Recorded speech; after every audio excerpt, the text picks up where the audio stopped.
Welcome students.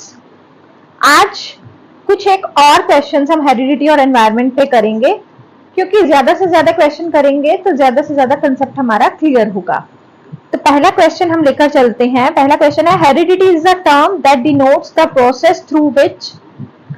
Heredity एक ऐसा process है जो हम बताता है physical characteristic are being transmitted to children from parent at the time of their conception, या मेंटल कैरेक्टरिस्टिक्स, या बोथ, या नन ऑफ द अबव। तो मैंने आपको बताया हुआ है कि हेरिडिटी में मेंटल, फिजिकल जो भी कैरेक्टरिस्टिक होते हैं सारे ट्रांसफर होते हैं पेरेंट टू चाइल्ड। तो इसका ऑप्शन क्या बन जाएगा? Option number C. C option जो है वो इसका होगा।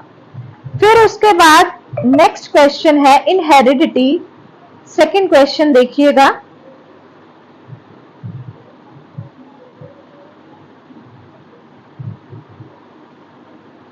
in heredity children inherit all the ancestral traits which were passed on by।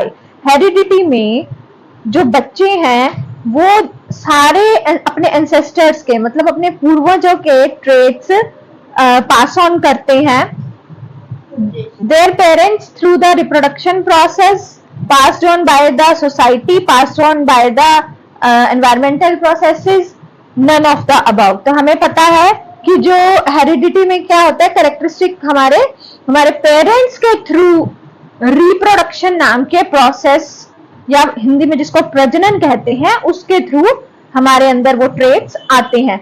हालांकि अब हमारे पूर्वजों के भी ट्रेट्स होते हैं वो, लेकिन हमारे पेरेंट्स के रिप्रोडक्शन के थ्रू वो ट्रेट्स हमारे अंदर आते हैं।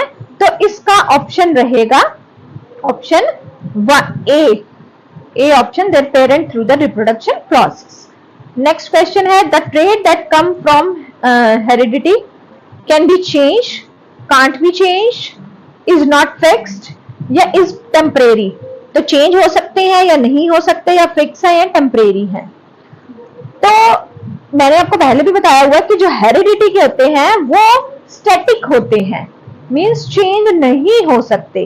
तो इसमें ऑप्शन हमारा कौन सा रहेगा? ऑप्शन बी ऑप्शन जो है वो हमारा आंसर रहेगा, बी ऑप्शन।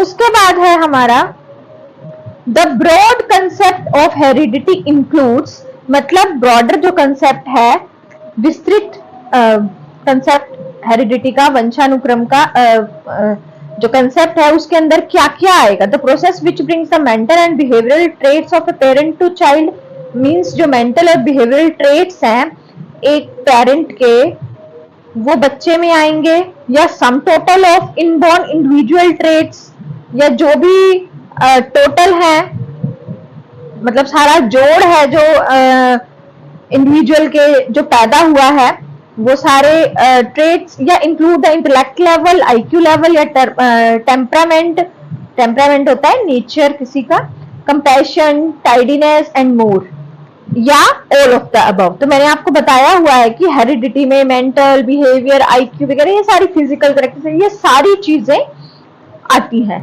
तो ब्रॉड कंसेप्ट ऑफ हेरिडिटी में ये चारों आएंगी, तो the option will be D, all of the above. Next question पे आते हैं, fifth question. Heredity is a transmission of trait from parent to offspring. Who gave this definition of heredity? हाँ जी बताइए। रथ बेनेडिक्ट। सी ऑप्शन है इसका, याद कर लीजिए, इसमें कुछ समझने लायक, एक्सप्लेन करने लायक चीज नहीं है। C option is correct. Next question है, once heredity consist of all the structures, physical characteristic, function और capacities derived from parents, other ancestors और species. Who gave this definition of heredity? जैसा कि मैंने आपको बताया है कि फिजिकल, बिहेवियरल, या हमारे काम करने की क्षमता वगैरह, या हमारे जो एंसेस्टर्स के ट्रेट्स हैं वो हेरिडिटी हमें पास ऑन करती है, ये तो हमें पता है। लेकिन ये बात हमें किसने बताई है, ये डेफिनेशन हेरिडिटी की किसने दी? फोर्थ ऑप्शन जो है डगलस एंड हॉलैंड। ठीक है, फोर्थ ऑप्शन या डी जो है सिक्स्थ का वो हमारा करेक्ट आंसर होगा। चलते हैं नेक्स्ट क्वेश्चन की ओर। 7th question, heredity refers to the transmission by the parent to their offspring of certain characteristic biological और साइकोलॉजिकल, मतलब जो पेरेंट से ऑफस्प्रिंग में जो कैरेक्टरिस्टिक आते हैं बायोलॉजिकल या मनोवैज्ञानिक वो होते हैं, या transmission of trait from parent to offspring वो कैरेक्टरिस्टिक या विशेषताएं जो पेरेंट से ऑफस्प्रिंग में आती है, या जो टोटल बायोलॉजिकल ट्रांसमिट फैक्टर्स हैं वो जो इन्फ्लुएंस करते हैं हमारी बॉडी की संरचना को।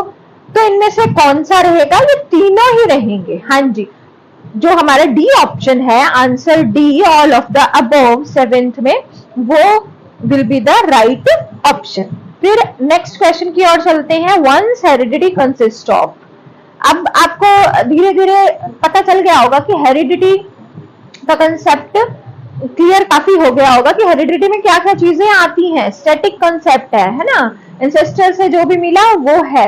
और हेरिडिटी में फिजिकल कैरेक्टरिस्टिक, कल एक आया था ऑप्शन की फिजिकल कैरेक्टरिस्टिक वाला, जो मैंने आपको पिछले वीडियो में बताया था कि फिजिकल कैरेक्टरिस्टिक बड़ा मतलब डोमिनेंट फैक्टर है हेरिडिटी के उसमें। वैसे तो हेरिडिटी एंड एनवायरमेंट दोनों ही इफेक्ट डालते हैं, लेकिन फिजिकल कैरेक्टरिस्टिक्स जो होती हैं हमारी, उसमें हेरिडिटी का रोल ज्यादा होता है। उसके बाद नेक्स्ट क्वेश्चन पे हम आते हैं। Once heredity consist of all the structures derived from parents, हाँ जी बिल्कुल, अदर एंसेस्टर्स या स्पीशीज। नेक्स्ट है physical characteristic derived from parents, other option है फंक्शंस और capacities derived from parents, other ancestors और स्पीशीज। तो हेरिडिटी कंसिस्ट ऑफ, या हेरिडिटी के अंदर क्या क्या इंक्लूडेड होता है? सारा कुछ, पेरेंट्स से जो लिया, फिजिकल कैरेक्टरिस्टिक्स, या एंसेस्टर से, या जो कैपेसिटीज हैं, तो all of the above, D option will B correct. Next question है 9th, which of the following is an example of environmental factor. अब ये एनवायरमेंट का क्वेश्चन है, हेरिडिटी का नहीं है, तो ध्यान दीजिएगा कि कौन सा फैक्टर एनवायरमेंटल, कौन सा फैक्टर जो है एनवायरमेंट का है। एक तो है पहला जेनेटिक प्रीडिस्पोजिशन टू ओबेसिटी, मतलब जेनेटिक आ गया वर्ड, इसमें वंशानुक्रम आ गया, तो ऑब्वियस सी बात है एनवायरमेंट का इससे नहीं बनेगा, मतलब नहीं ऑप्शन आएगा। सी ऑप्शन देखिए, इनहेरिटेड, मतलब कि इनहेरिटेड का मतलब जो लाया गया है, रिस्क ऑफ हार्ट डिजीज। कई आपने देखे होंगे ना कि कई की फैमिलीज में डेथ जो होती है हार्ट डिजीजेस से होती हैं, तो वो हेरिडिटी के चक्कर में होती हैं। इनहेरेंट म्यूजिकल टैलेंट, किसी किसी में म्यूजिक का टैलेंट होता है, कई पुश्तों में सिंगर्स या म्यूजिशियंस पैदा होते हैं, तो वो भी हेरिडिटी की वजह से। तो कौन सा बच्चा? Cultural norms and values, B option जो है that will be right option. कल भी मैंने आपको बताया था कल्चरल वैल्यूज या कल्चरल जो भी फैक्टर हैं, या आपका सोसाइटी से रिलेटेड है, सोशल, ये सारे एनवायरमेंटल फैक्टर के अंडर आते हैं। जो जेनेटिक होगा, जेनेटिक प्री डिस्पोजिशन का मतलब है कि जो पहले से ही जेनेटिक मेकअप के अंदर, मतलब जो जीन्स वगैरह के अंदर क्रोमोसोम्स में जो इंफॉर्मेशन है ओबेसिटी की, यानी मोटापे की, तो ये वंशानुक्रम का हो गया, तो बी ऑप्शन हमारा ठीक है। तो आगे चलते हैं 10th and last question. Heredity covers all the factors that were present in the individual at birth. Birth के टाइम पे हेरिडिटी में जो भी चीजें आती हैं वो बर्थ के टाइम पे हम वो करते हैं, रिसीव करते हैं, या the time of conception about 9 months before birth, या बर्थ से पहले जब कंसीव करते हैं, ठीक है ना, जब मदर के वॉर्म में बेबी आता है, जाइगोट बनता है, पूरा प्रोसेस आपको मैंने बहुत अच्छे से एक वीडियो बनाया हुआ है हेरिडिटी का, पिक्चर्स वगैरह लगा के, बहुत ही बढ़िया। उसको आप देखेंगे तो आप हेरिडिटी का प्रोसेस कभी भी नहीं भूलेंगे। पूरा रिप्रोडक्शन का प्रोसेस, जाइगोट कैसे बनता है, क्रोमोसोम्स वगैरह सारा उसमें अच्छे से एक्सप्लेन किया हुआ है, तो आप उसको जरूर गो थ्रू हो। तो इसमें क्या रहेगा कि हेरिडिटी में जो भी फैक्टर्स होते हैं किस टाइम पे हमारे बन जाते हैं, जब हम कंसीव करती है मदर, ठीक है। तो बोथ ए एंड बी, ये भी नहीं होगा और डी भी नहीं होगा, बी जो है ये हमारा राइट आंसर होगा। तो ये थे आज के क्वेश्चंस। पढ़ते रहिए, keep learning, keep smiling. Last video में जो मैंने क्वेश्चन पूछा था उसका ऑप्शन बी करेक्ट आंसर सबसे पहले सोनिया ने दिया था। शाबाश सोनिया।